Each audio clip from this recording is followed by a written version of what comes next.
and gentlemen, good evening, great scholars, great leaders. Thank you so much for joining us once again tonight. My name is Mazwe Majola. I'm from the Worldwide Institute of Leadership and Development. We are meeting again as leaders, as scholars, as academics to discuss leadership, as we always do every Wednesdays in this platform.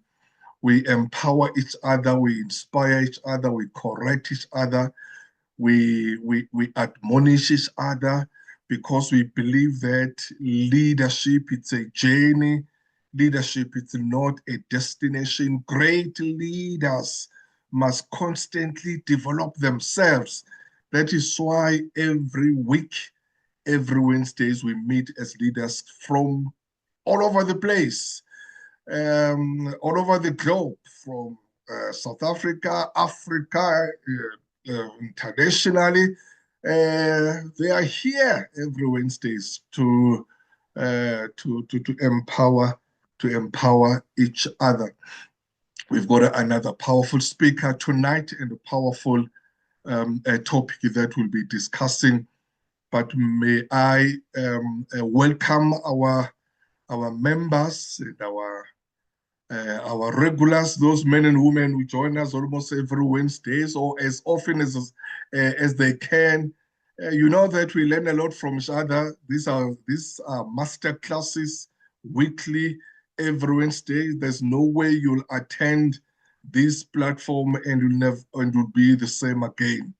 And as I always say, that these platforms or these sessions are very contagious. There is no way you'll attend one and not want to come back again, because we meet, we discuss, we empower each other, as I said, and we learn from each other. I mean, we believe in this platform and as well that as leaders, as we come to learn and to relearn and to co-learn, because leadership is about that. I always tell leaders wherever I am, whether I lecture or I teach or I speak or I coach, that leadership, as I've said, you enter into leadership space, you must know that it's a lifelong learning journey.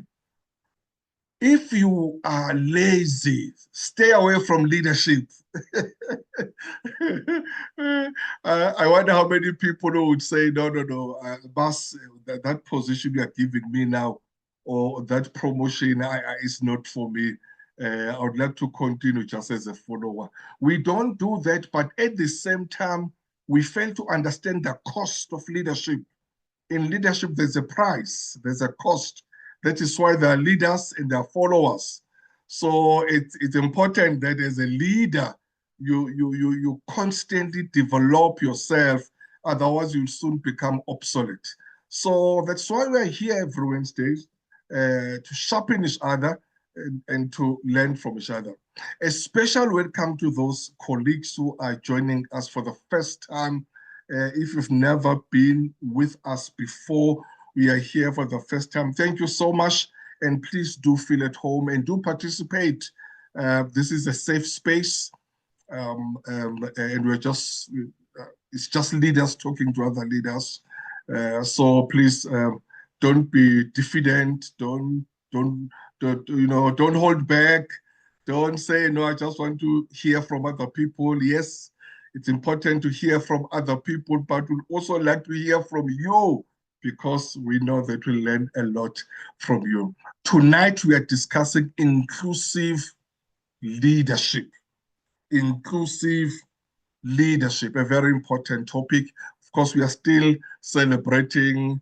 I know that obviously, I mean, especially for those colleagues who are joining us outside of South Africa. So in South Africa, there is a month that is dedicated to women, and that is in August.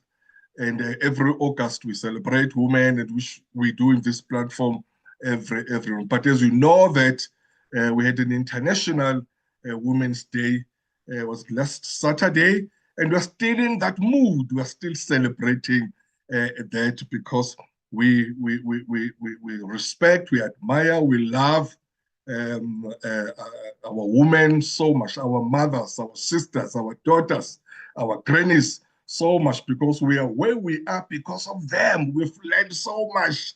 We would not be where we are, some of us, without those. So we are continuing with that. And in that spirit, we are hosting tonight my sister, Tshepo Ncube.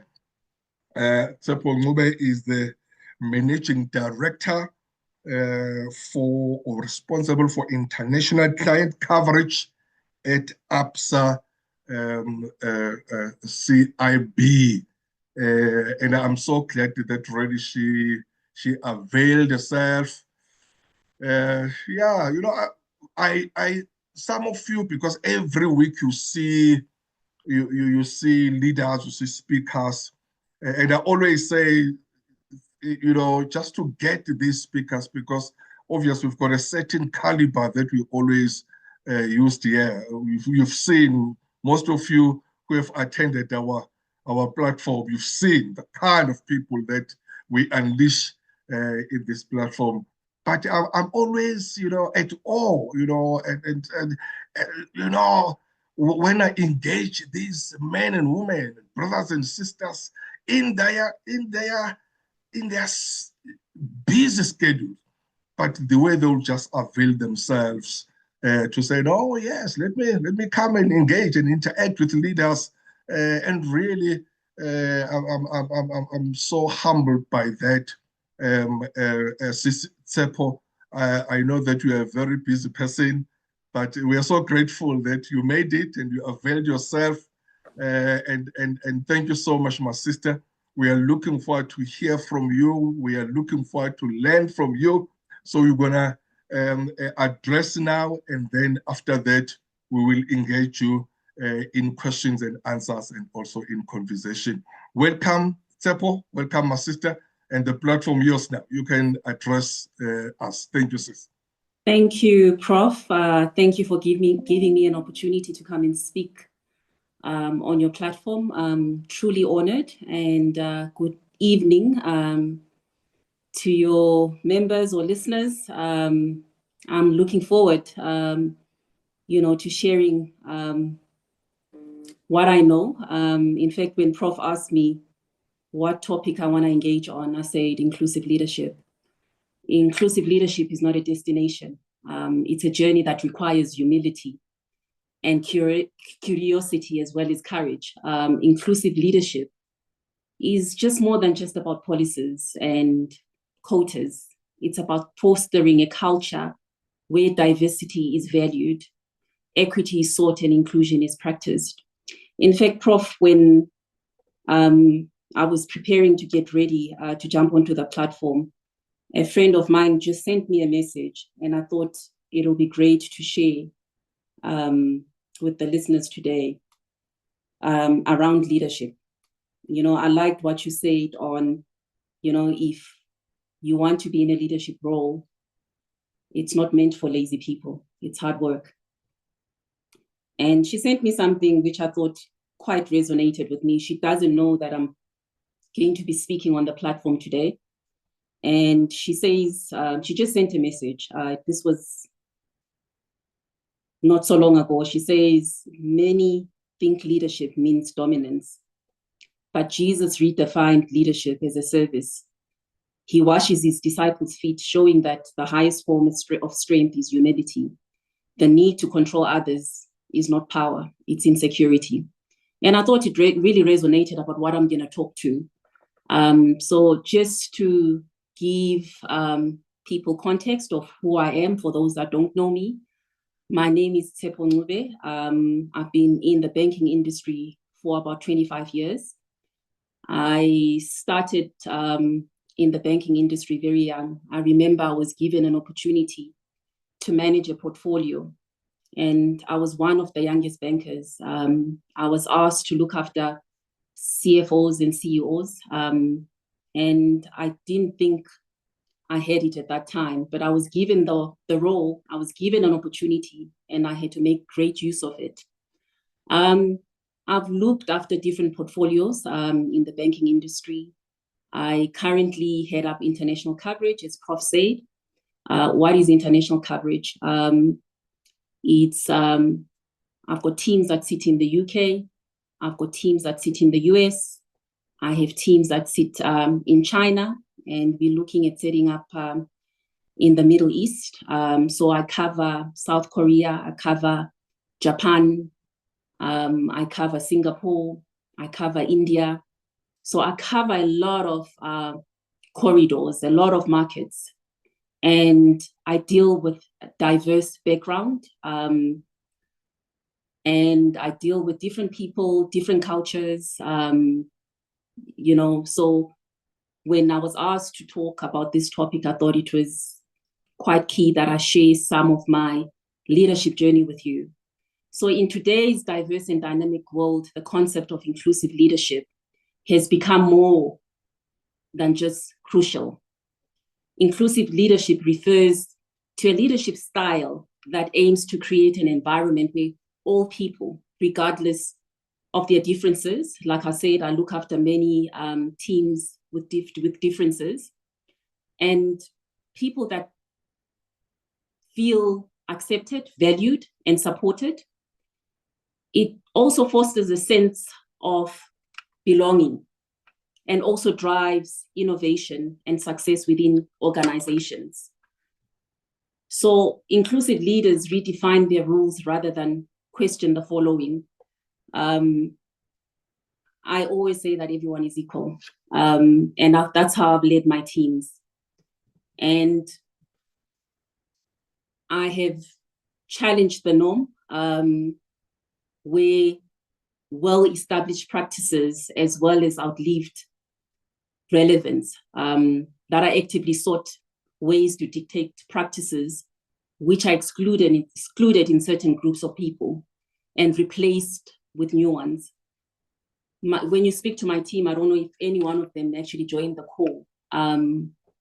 I always bring them into any conversation. If we're working on a project, I make sure that they're included.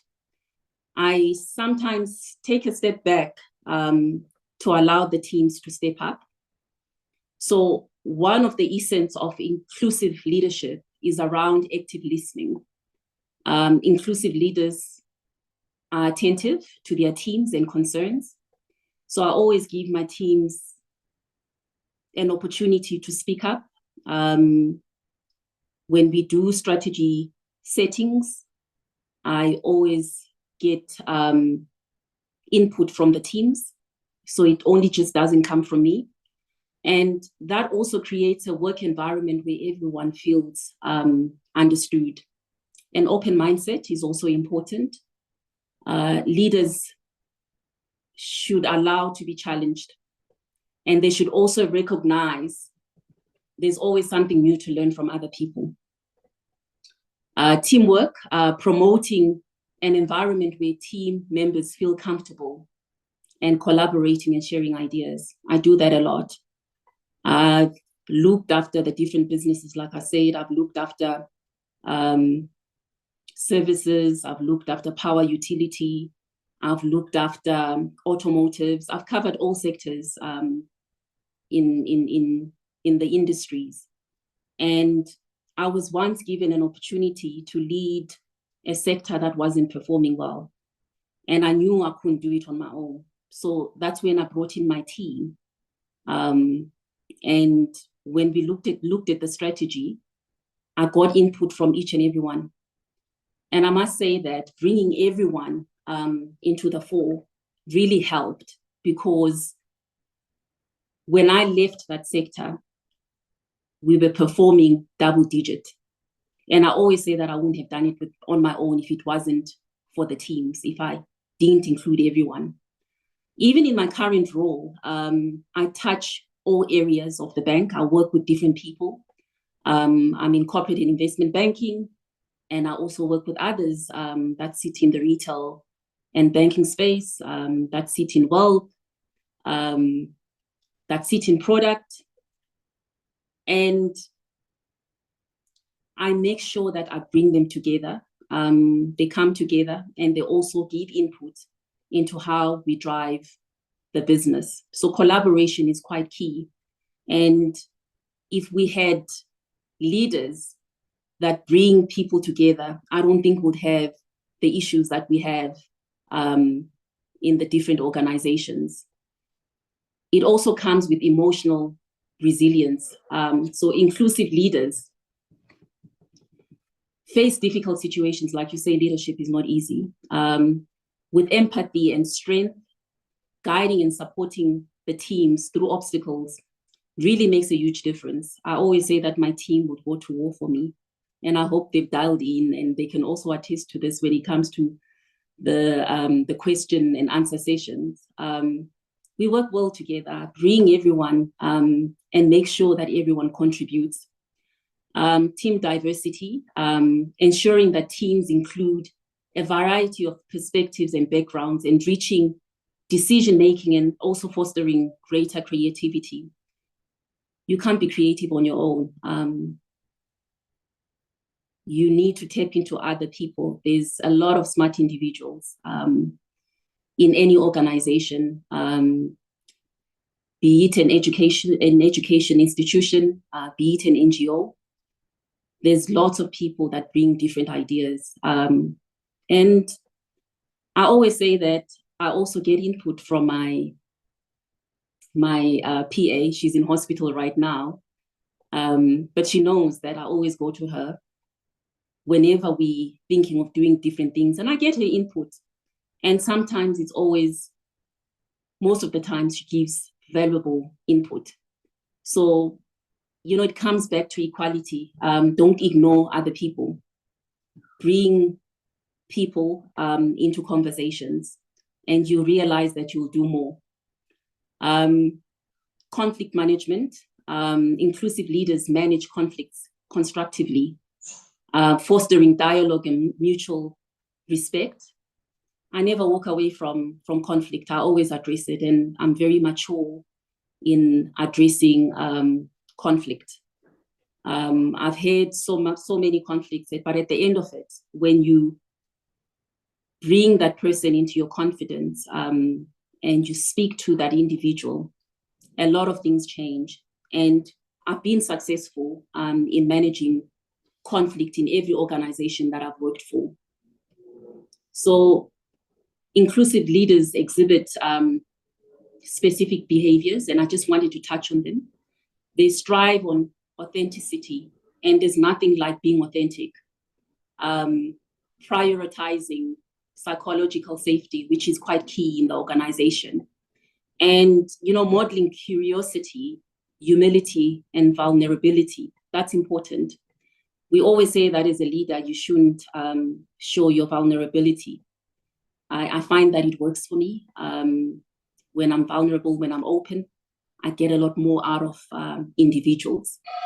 And we redefine the rules, challenging outdated practices and replacing them with new ones that provide access to underrepresented groups. We are all not the same. We come from different backgrounds. I always say to my teams and the people that I work with that, don't expect someone who looks like me to behave like somebody who's operating in China and born in China.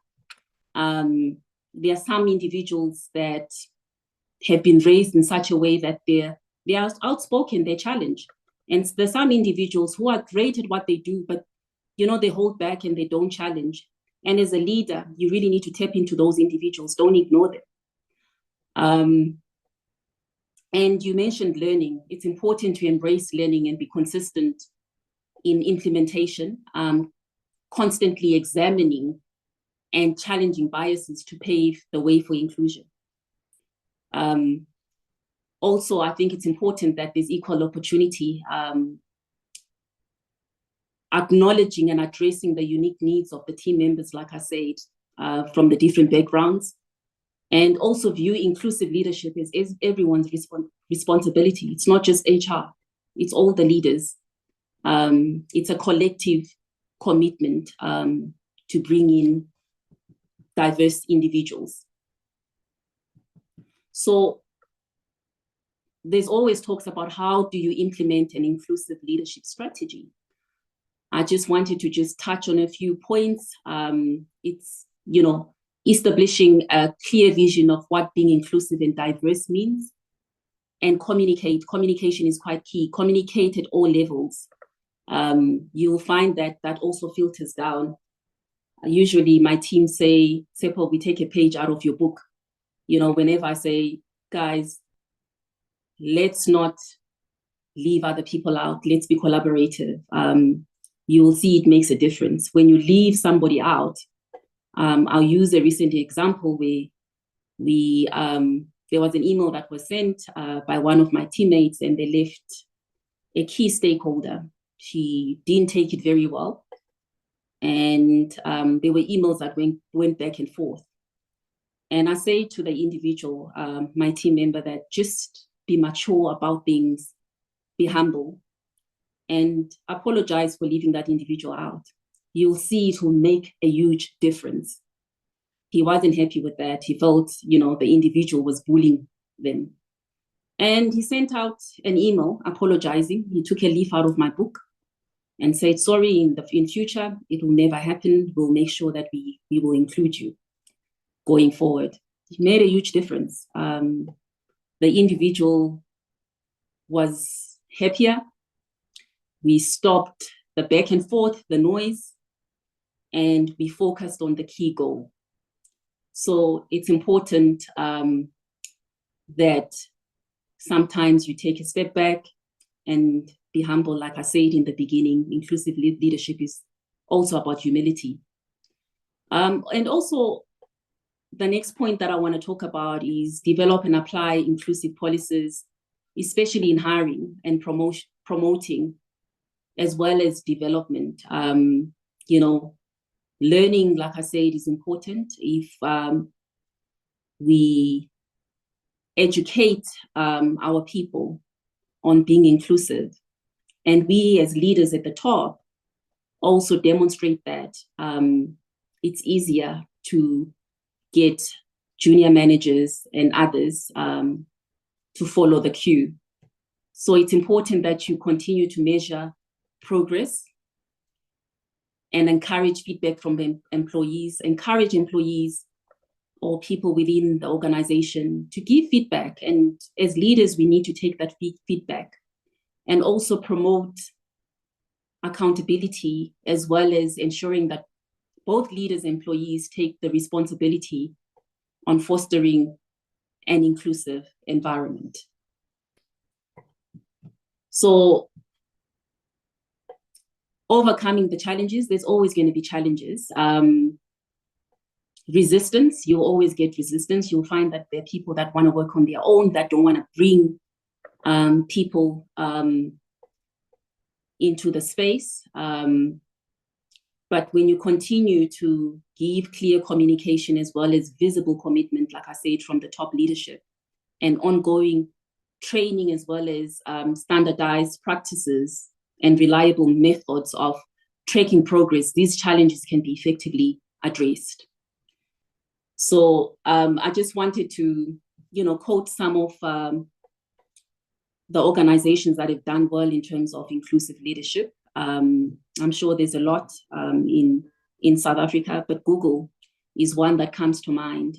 They developed an unconscious bias training, and that's offered as well in most organizations, but we don't do it as frequently as we should. But this helps recognize and mitigate other people's unconscious bias.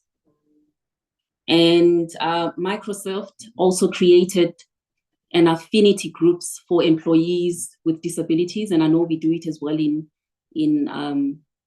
some of the organizations, in fact, most of the organizations in South Africa. And then Salesforce also launched the Equality Group promoting gender, which every organization in South Africa also have. But, just to wrap off, the benefits of inclusive leadership, if you look at Harvard, the Business Review, in terms of inclusive leaders, there's 17% more likely to report on high performance, 20% more likely to say they make high quality decisions, and 29% more likely to report on collaborative behavior. And additionally, there's 10% in perceptions of inclusion can increase work attendance by almost 1 day per year per employee, reducing the cost of absenteeism. So I just wanted to stop there, Prof, and see if there's any questions from the audience. Yes, thank you. Thank you very much, Tshepo. Powerful there. Thanks a lot for your insights. Yes, yeah, it's a very important topic. Ladies and gentlemen, let's engage Tshepo, let's engage each other. She's really unpacked the inclusivity that it's needed in inclusive leadership. And the importance thereof. So it's time now, especially for those, as I said, those who joined us for the first time. It's time now when we can engage the speaker and also each other. We do that by raising your hand, and then we do encourage, because we are peers here, we do encourage people to express themselves. And then obviously the speaker will respond wherever possible. So that's the time now to do that. So while our colleagues are coming, Tshepo, what do you think about the impact the US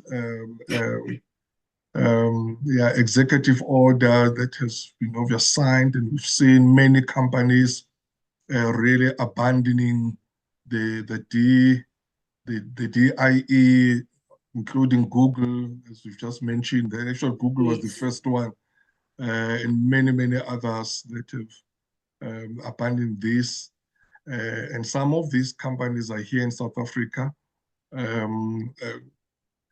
talking about inclusivity, but you can see that it seems like there's this thing that, whether you'd call it a diversity fatigue or it's just, I mean, obviously it's from Donald Trump and then influencing his gang, and obviously most companies that do business with the state.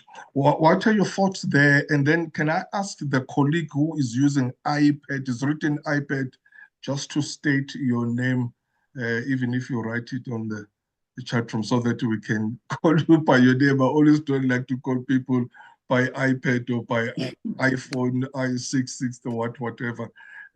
Obviously, I can see that you are using the iPad there. Thank you. Over to you, Tshepo. Thank you. So, I laugh because we've just had a conversation around the US. In fact, this has been topical. As I mentioned before, that I look after the US corridor. And obviously with Donald Trump and the executive orders, especially on USAID, there's a lot that USAID was doing in the continent. If I look at South Africa, the impact is only $440 million. But if I look at the continent, they relied a lot on donor funding, which is also part of my space. I look after not just corporate, but development organizations. I heard the other day that there's a school in an American school that had a lot of USAID employees' children attending. They've had about half of that school because everyone has gone back, so the school is half empty.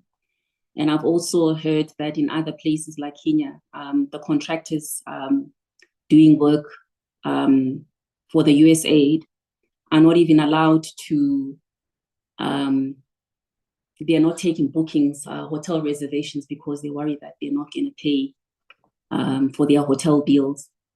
So I was also reading an article today because we're still talking to our clients. So you mentioned Google, so the likes of Google, the service providers, are not going to be impacted. If you look at the AGOA, that's where the impact is going to come in the most. Especially, so everyone thinks it's more on the agri side, but it's more on the OEMs, the automotive companies that export into the US. I think it's about a $3 billion revenue in terms of what we send to the US. That's what's going to be impacted the most. But obviously, you see, there's no inclusivity there. You know, the US was seen as one of the nations that stood and supported everyone, and hence this donor funding, this free money, as they would put it. So Donald Trump is not about to be inclusive in anything that he does. I think he's looking out for the US. He's being more transactional. He wants to make America great again, like he says, and not really going into it. When you speak to the different corridors, the corridors that I look after, they are also seeing an opportunity to come into Africa, South Africa especially, and invest. We recently had the UK Chancellor, Rachel Reeves, coming into South Africa and talking about being inclusive, talking about collaboration, bringing more trade into South Africa and vice versa. You know, when you speak to the Japanese, they'll also tell you that the Americans are one of their alliances, but if they're not willing to do more in South Africa, especially, they are also willing to step in. So yes, you know, the Trump 2.0 will definitely hurt us, but there's also other countries, Western countries, including, I mean, I've seen a lot more coming out of Middle East as well, coming into investing into South Africa and Africa. They are also standing by and saying, look, here's an opportunity for us to do more in Africa.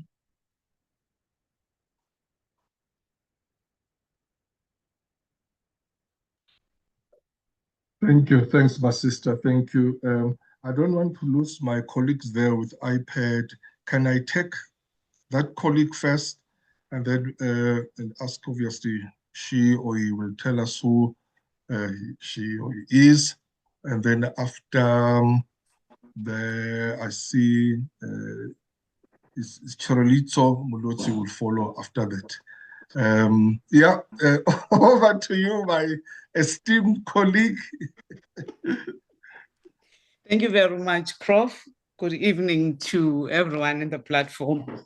Prof, it's Nomalungelo Gina here. I'm so sorry that I couldn't change and I'm so sorry, Prof. Thank you very much. You see now what is happening. I'm so sorry. I'm so sorry. No, it's fine, Prof. Thank you.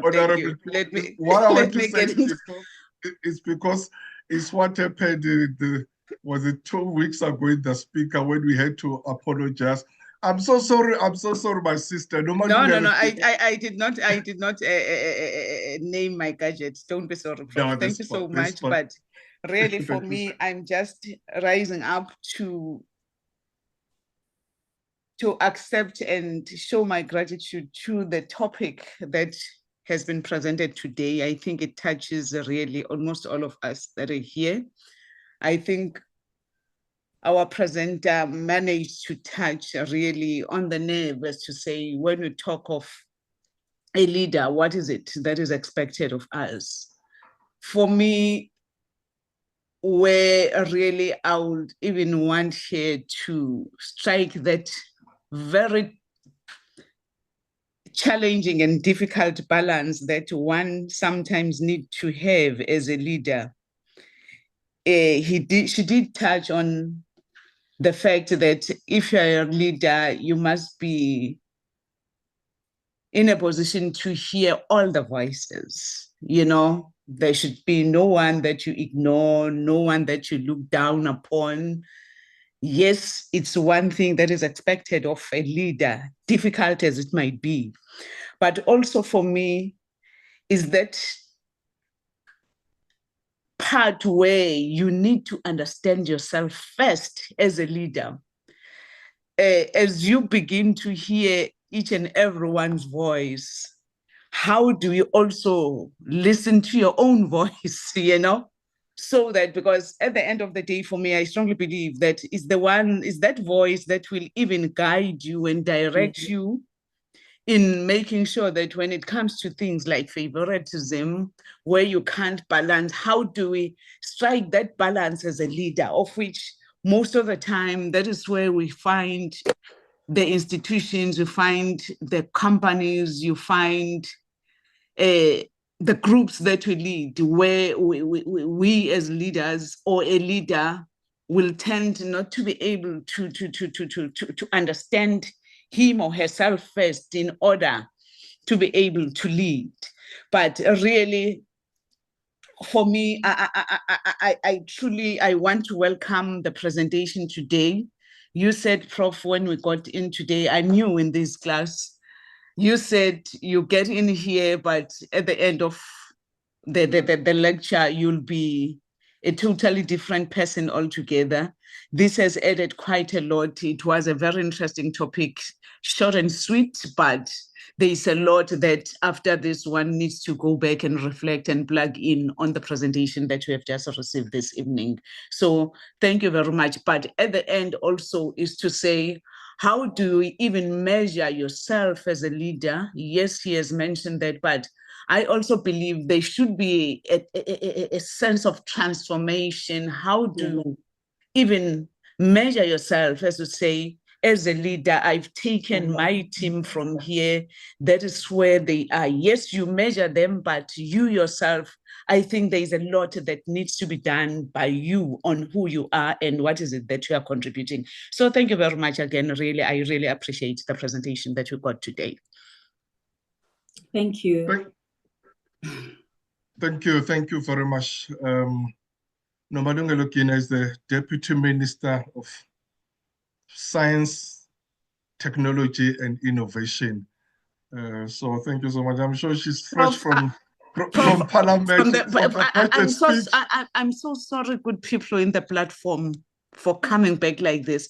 Prof, you touched on the issue of the US, the Trump administration, and I was happy to get a response and from a person who is really at the center, and let me not at the center, but who's working on such. I just wanted also just to throw some of the threats and, you know, the threats that we are also having. You have just said from which department I am, where we get to know that it's not yet confirmed, but really, if it can be confirmed, it's another blow for us as African countries. And I will also speak as for South Africa, as I'm in South Africa. If ever really, when we talk to the issues of funding and the support that you are getting, if it's going to touch even the universities, there was a communication just today, yes, to say, with the universities, also in the UK and West with us, because we really link in these multilateral platforms with the likes of the US.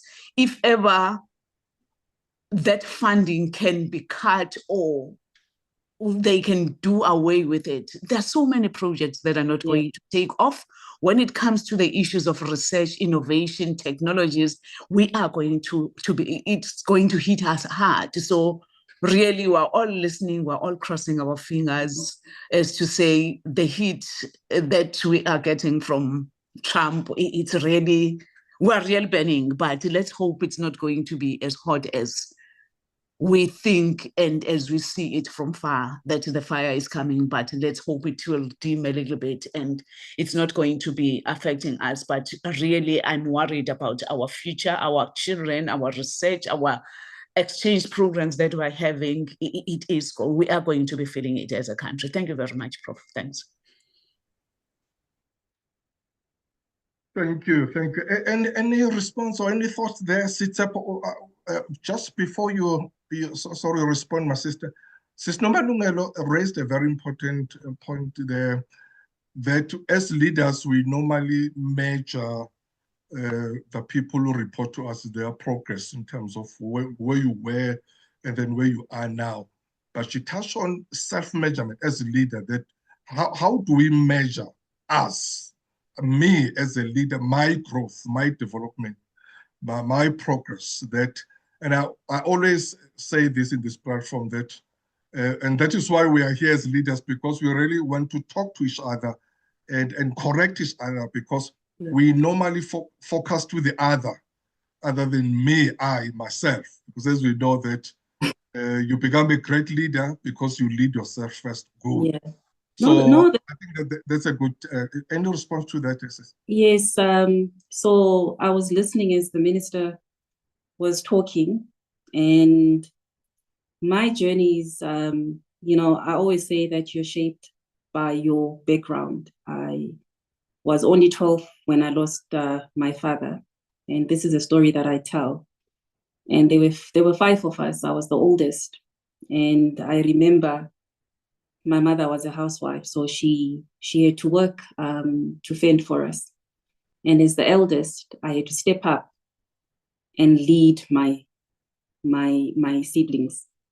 And that's when I realized that we are all different. We all bring different strengths, different individual. We are diverse. So my leadership journey just doesn't start as an adult. It starts at a very young age. And how did I measure myself at that time? When I look at my siblings and where they are in life, they have done very well, successful in their careers. We have professors, we have doctors, and that's how I measured my success.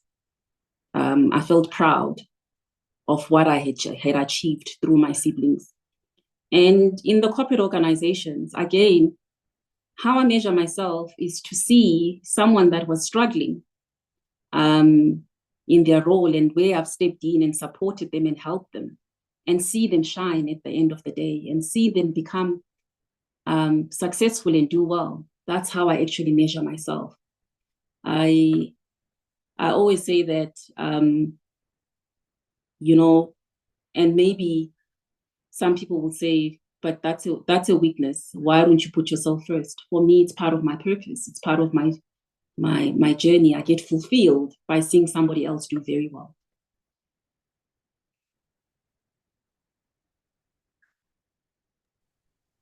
Perfect. Thank you. Thank you very much. And then now we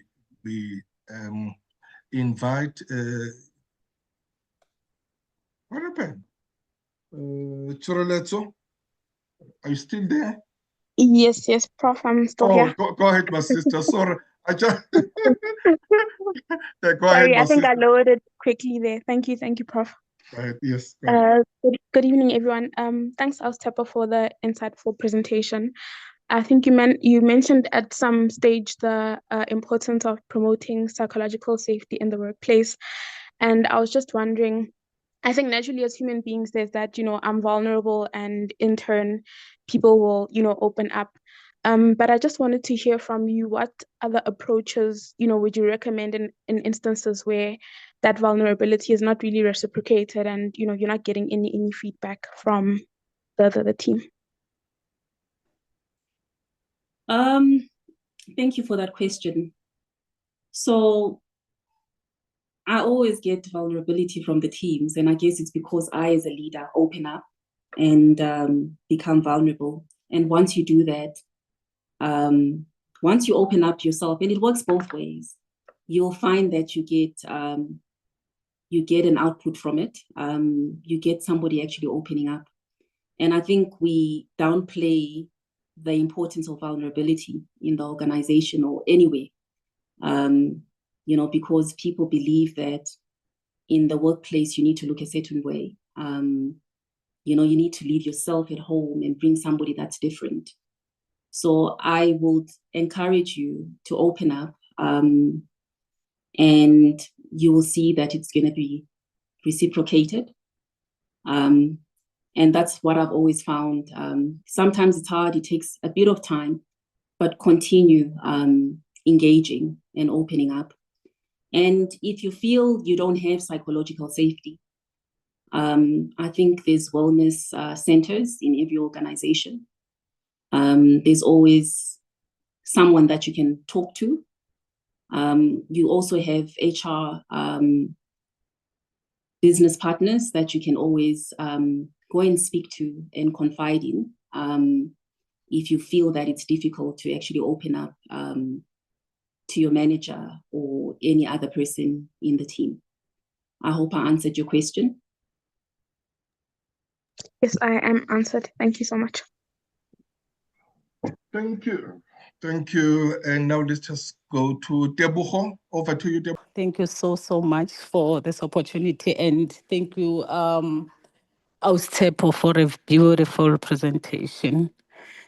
I always felt intimidated because I'm in the midst of professors and doctors. But when you mentioned that in your team, everyone has a voice, I gathered that courage to say something. You in your in your opening, you said the need to control others is not power, and it's insecurity, and that said a lot to me. We are very much challenged in South Africa.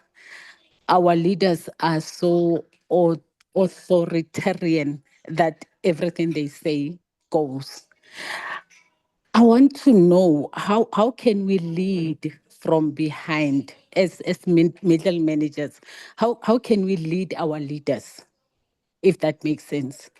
Because we in a government department, I feel that the government spends a lot of money with bursaries and training, taking us to all these trainings and bursaries, universities to get knowledge, but we are unable to practice what we have learned because we are in an environment that is so authoritarian that the minute you say something, you are victimized. You like our words don't matter.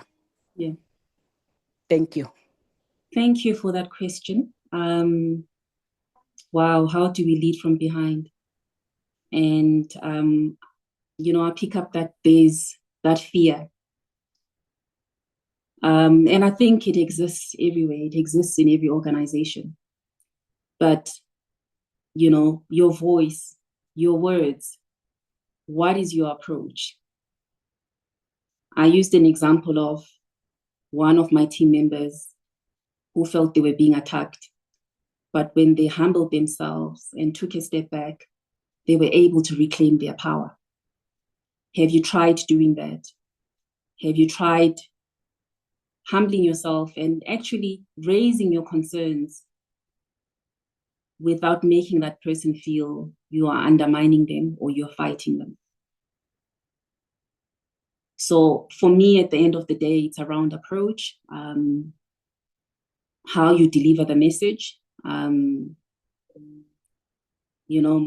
My late boss used to say, when somebody says something that you don't like, you say, I understand, I get you. And then you put your point across. So acknowledging them, because there's some of these leaders that want to be made feel important. So make them feel important. But at the end of the day, put your point across. You'll find that they will hear you. They will listen to you. Even if they don't respond there, they will go and reflect on it. Because you've brought yourself, you've been authentic, you've humbled yourself. And you haven't made them feel like they've been undermined. I hope I've answered your question. Yes, thank you so much. I guess it's all about the approach. Thank you so much.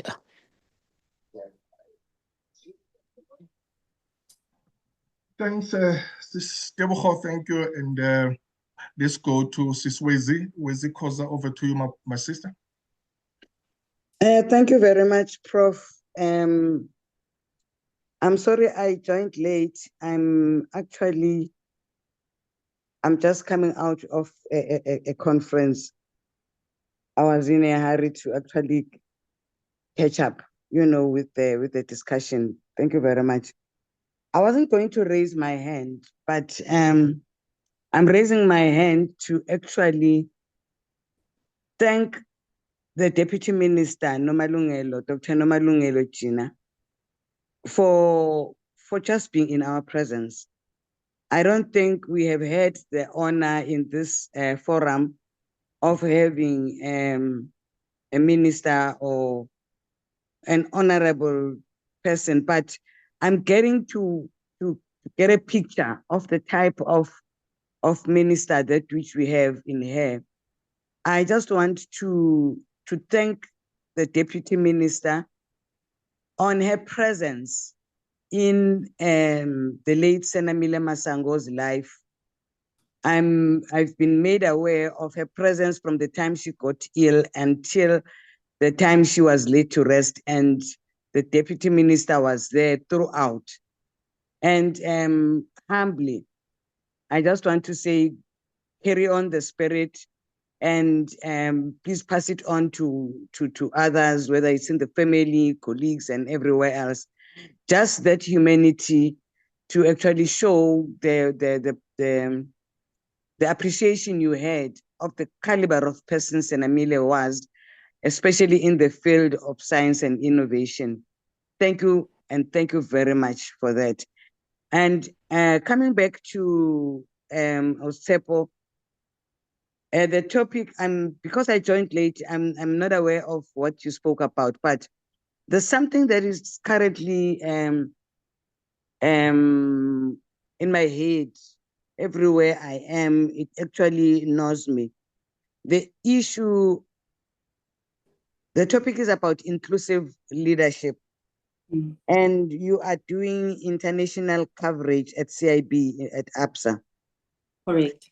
Yeah, so the question I'm having is, we have got an informal economy in South Africa, which is huge. An informal stroke black, stroke African, that's what it is called, which is actually the dark side of the economy, where huge monies are exchanging hands or exchanging, I don't know what. How far is international coverage covering that side of the economy? Because I think if from the normal side of government is concerned, we fail to cover that side of the economy, maybe from the banking side, there's something that could be done so that monies are recouped back into the normal, secular economy. Thank you very much. I'm not sure if my question is clear. Thank you. I think there's a lot of work. Thank you for that question. So international coverage. When I introduced myself earlier on, I said I'm with corporate investment banking. That's where we look after large corporates and listed companies. So I look after multinationals who actually, I say that they always bring in, they've got the deeper pockets. So they're the ones that come and invest in the country. Then we've also got a division that looks after the retail and business banking, that looks after individuals and SMEs. You spoke to the informal economy. I would like to think that these are more the SMEs, and there's an exchange in terms of money in the SME sectors, unregistered or registered. And one of the things, so I'm also the president of the British Chamber. And one of the things that we did with the British Chamber last year is we took SMEs to the UK, and the whole idea was to expose them to what other SMEs are doing in the UK. Because if you look at the UK, the economy is supported by SMEs. And then when you bring it back home, we don't have that. Our SMEs don't even get anywhere.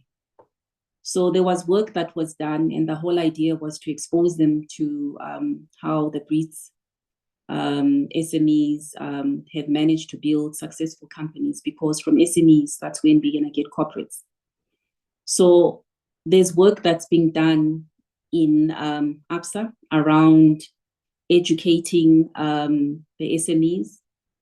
But I want to say that firstly, you need to get them to a stage where they are registered. And once they are registered, that's when you can collect or formalize the sector that you're talking about. If they're not, then it becomes difficult because there's an exchange of money, but they're not registered, and therefore, they also don't pay any VAT or any tax in the economy. So there's work that's being done around registered SMEs, in educating them, providing platforms that enable them to grow in South Africa. But just going back to what you said in terms of the black economy, it's very hard to try and get them to formalize themselves. I know I've got Honey on the line. Honey, I'm sorry to pick on you. You've done some work around that. I see you sent a message. I don't know what you've said. I don't know if you want to contribute towards the question around the informal economy. Yeah, I haven't really done work in that space in terms of smaller companies, as I've been similar to you. I've worked in the big company space and big funding. However, I would share that when Sizwezi talk, there's many ways that we can be inclusive. And many years ago, I managed a 1 billion rand fund at the IDC, and it was for large corporate. Why I share this? I want us as leaders to be conscious. I'm in a public space, to be conscious of their position. So the fund was dedicated for large corporates. However, in terms of policy, I requested that we fund the large companies, but put a condition on them that as suppliers, they must use SMEs, so that indirectly we can still have the impact on SMEs. So there's many ways to achieve this.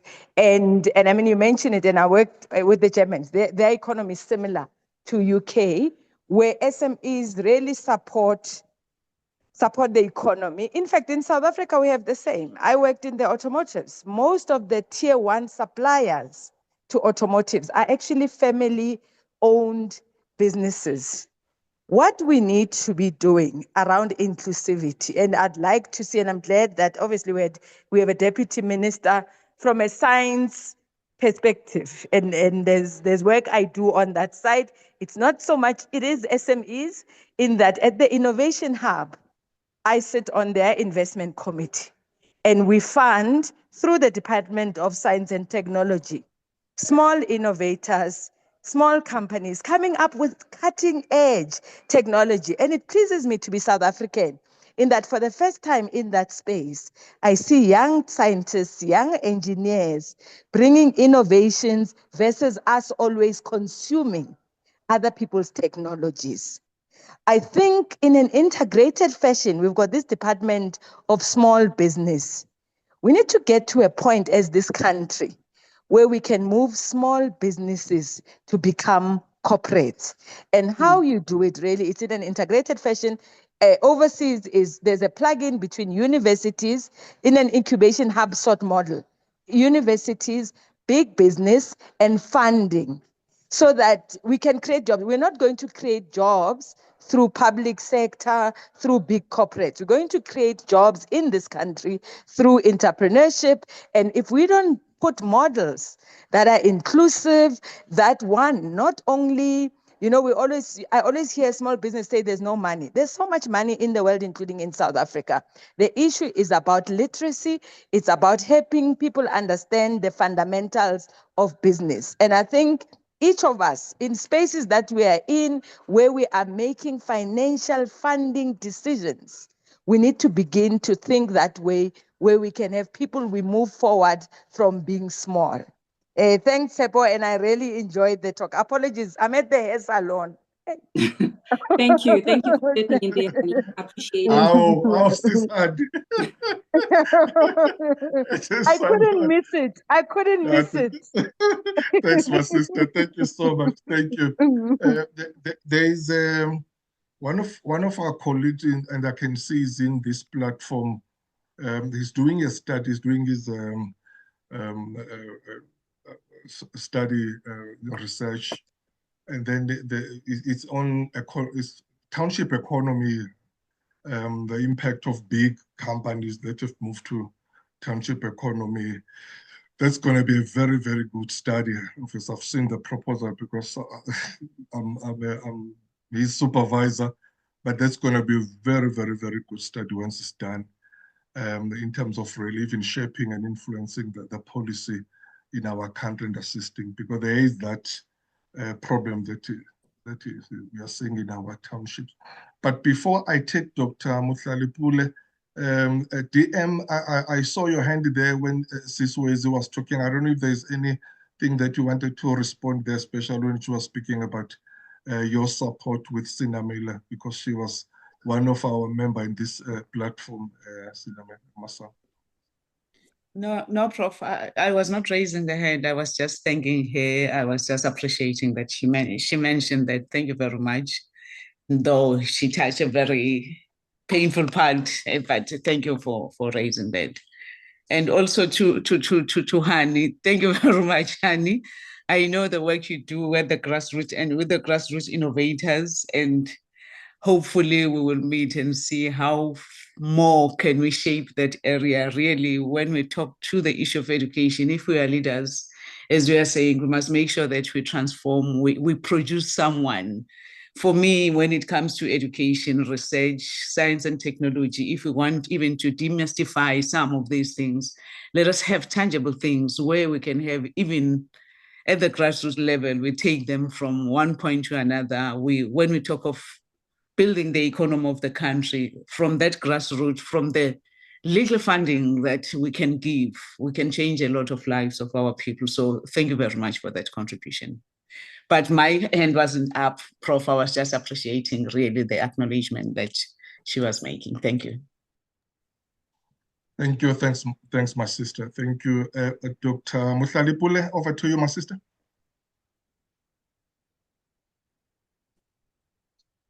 Thanks very much, Prof, and good evening to all the colleagues. I also just want to appreciate the presentation tonight. Thank you, Tshepo. Just so inspiring, and also just listening and taking in contributions from all of the leaders on the platform. It's so heartwarming and so, exciting to be in the midst of all of you. I wanted to, if I may, to speak to the question that was raised earlier, I think by Teboho. She was talking about her environment, about leadership that is authoritarian, etc. And I just wanted to encourage you, Teboho, to say, sometimes in your role as a leader, it doesn't matter at what level. There is always somebody that you are impacting. So don't be hung up on wanting to visibly see the impact of your leadership in that space. Because it sometimes happens that you are at the level where you're sowing seed, and you might leave the organization not having seen visible results. The results might come when you have left, or when that leader or leaders have left, So I just wanted to raise that, to say, from listening to you, I just got a sense of your intentionality around, making an impact in your space and the awareness that you have about this kind of work. So just take heart and continue to do what you're doing, leading as you are leading, even when sometimes you think you are not being noticed. I can promise you somebody is noticing and somebody is being impacted. Thank you. Thank you. Thanks, Doc. Thank you very much, my sister. Indeed, leadership is influence.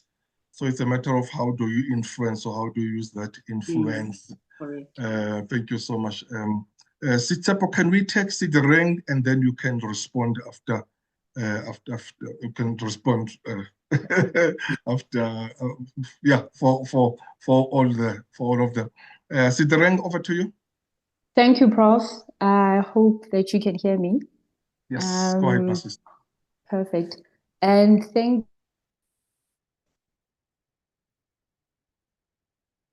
you. My one is around mentorship and coaches and sponsors. We are the younger ones coming behind Tshepo. And the question that we are wrestling with is how do we make sure that the journey of leadership is one that is done with intentionality and is done well, right? And then the advice that we're getting a lot is around, get a mentor, get a coach, get a sponsor. So the question I have for Tshepo is, in her experience, how have those three served her on her way up? And is it true that we need all three? Or in her experience, there's only just a mentor that has played a critical role in shaping her leadership style and her leadership journey? So is it true, in short, is it true that we need all three? Or can we just take one and we'll get there successfully? That's it from me, Prof. Thank you. Thank you for that question. When I started off, I used to tell people that my work speaks for itself. I'm one of those individuals. If you send me a message, an email, I will respond. Even if I don't have an answer for you, I will acknowledge your email and tell you that, I've received it and I will get back to you on whatever question you've asked me or, and I think that got me the recognition because they always used to see this young lady. I was one of the youngest bankers, as I said earlier on, who was always responding. I always made sure that I did my work. Honey, I made sure that I did my work. And if anyone asked me at that point in time, I'll say my work speaks for itself. I got my first leadership role, I think, in my early 30s. And it's because they believed that I was good in what I did. I didn't have a mentor. I didn't have a sponsor. I didn't have a coach. Fast forward, they decide they're going to get me a coach because I needed, to be molded into this leader. And I remember having coaching conversations with my coach. It worked well. Sometimes I felt like I was really offloading some of my issues to my coach. My coach was external. It was great to have that person to bounce ideas. Then this was a forced arrangement. I was introduced to my mentor. At that point in time, the organization that I worked for was looking at building future leaders for that organization. So they connected me to my mentor. He had never mentored a Black woman before. And as we were going through our journey, he learned a lot from me. I think it was more reverse mentoring than anything else. And I remember when I first got my board position, it was through him. He spoke highly of me, so spoke for me in places where I wasn't present. And that's how I got my first board position. Then I'd never really had a sponsor up until recently. And my sponsor,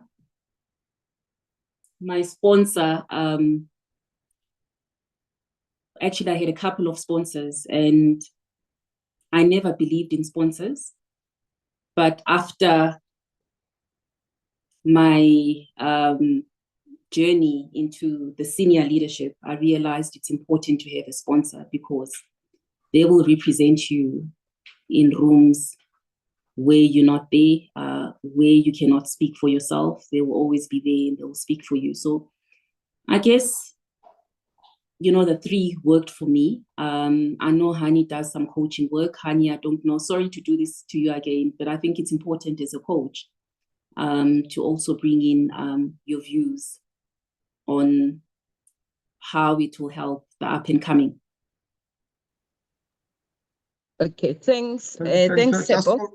Just hold on, Sis Hani. Can I ask you to be the last one? And then after Sis Hani, I'll ask Sis Tshepo to respond and also to give us your closing remarks and the parting shots. Then we close the session. Yeah. Over to you, Sis Hani. Over to you, my sister. Thanks, Prof and Tshepo. I think Tshepo covered a lot of it. I hadn't heard the question, but I thought when she said, do you need all three? I thought that's what she's talking about. Now, it's not a one size fit all. And it's important to know that. And you need to know as a professional what works for you. But I usually say, and having gone through almost 20 years of corporate, and now I'm an executive coach. In my early career, I had a mentor, and it doesn't always work. All of these things are a chemistry relationship. You need to have rapport, you need to have chemistry with your mentor. And as a mentor or mentee, you need to know what you want out of the relationship. In fact, the mentor-mentee relationship is driven more by the mentee. Then the other one, coach. I hired a coach early in my career. I must have been 25. When I had just started working, I hired a coach. And it did wonders because it opened me to a different world, to a different way of thinking, to a point that by the time I was 32, I had an executive role, right? Because the coach opened me up to a different way of thinking. And coach is short term, it's just to stretch your mind. Then a sponsor. You don't find a sponsor. If a sponsor finds you by what Tshepo said, a sponsor finds you based on your work, based on how excellent you show up for your work, and then people start talking about you in corridors. And I will share my career. I didn't have mentors. I had one that was chosen at work. It wasn't a valuable relationship. I paid for a coach. I must have been 25, 24. It was great value. Then sponsorship. I rose through my career purely through sponsorship. Purely through sponsorship. I remember when I was at the Anglo Platinum, back then there were no engineers, and I was one of the ones coming, just one girl. And this guy who was a big boss, very, conservative space in Rustenburg, said I was clever. I don't know if I was clever, but everyone in the mine were less racist towards me because this guy said I was clever. That was my first sponsor, and I went on to work. And some of my first CEO role, I got through Mr. Vusi Kanyile, who I was working for, but he sponsored me into this role. And I believe that's what set me up to the other roles. So male allies, we talked about inclusivity today. We still live in a patriarchal, male-dominant environment, and some of us in male-dominant industries. We need you as partners. We need you as allies, not just to mentor and be a soundboard, to speak for us in rooms where our names are not known. And equally, for female leaders, when you are there and you know bright stars, Mention them. Mention them so that then, and I've done that, where you throw the baton just because I'm trusted and I said so-and-so is good, I'm taken for my word. I'll end it there, Prof. And thanks so much, Tshepo. And you really excited us. Thank you. Thanks, Sis Hani. Tshepo, you can respond and give us your parting shots or your closing remarks, and we close the session after that. Thank you, Prof. My topic was really, to make you realize that as leaders, we shouldn't put ourselves first and be selfish. We are here to develop the upcoming leaders, the future leaders. And therefore, it's important that we include everyone. We come from diverse backgrounds, as I mentioned earlier on. And let's not paint everyone with one brush. We come from different cultures. Let's understand our teams. Let's get to know our team members. Let's not become those difficult leaders where people find it difficult to come to work or even resign and go to other places. We are here to nurture, and this is why we've been given the responsibilities of becoming leaders. Prof, thank you once again. Thank you for your time. I really enjoyed it. It was actually my first time on the platform, so I'm looking forward to dialing in and listening to other people. Thank you. Thank you, my sister. Thank you so much. Tshepo saying, be the leader who will drive people away. Can you imagine there is someone there who want to leave the organization because of you? Someone would go out today and say, I really love that organization, but I left because of my boss or because of my manager. And can you imagine someone would say that, I'm so frustrated. I hate being here. This organization I don't like, but what keep me here? It's my manager or it's my boss. If we can just try to be those kind of leaders and managers, because as we always say, relationships go a long way. You can drive results and bully people around and become a monster and do all sorts of things. But we may just need that person tomorrow. Somewhere, somehow, you never know. That's why we meet every Wednesday here to encourage each other, to inspire each other. And thank you so much, my sister, Tshepo. You really reminded us of this important aspect of leadership, inclusive leadership. We've learned so much, very insightful, very informative and instructive, and indeed thought-provoking. So thank you so much. We've learned a lot. And indeed, I do trust that you will see you probably next week or any time when we are available. Because as I said earlier on, there is no way you'll attend this platform and never come back again. So thank you so much, my sister, for availing yourself. Ladies and gentlemen, thank you to you, everyone. Those who joined us for the first time, please, do join us again next week, Wednesday. We've got another powerful speaker and another good topic that we'll be talking about. We've got our YouTube channel. Please do subscribe there. You'll find all our recordings or our videos there. Even this one will be posted. I don't know when my colleague, Dr. Sibongsen, I see there in the chat room, she was saying that the one for Sis Hani will be posted tomorrow or uploaded tomorrow. So yeah, thank you so much. Please join us again next week. The session is adjourned now until next week. Thank you so much. May God bless you and may God bless Africa. Thanks a lot. Goodbye.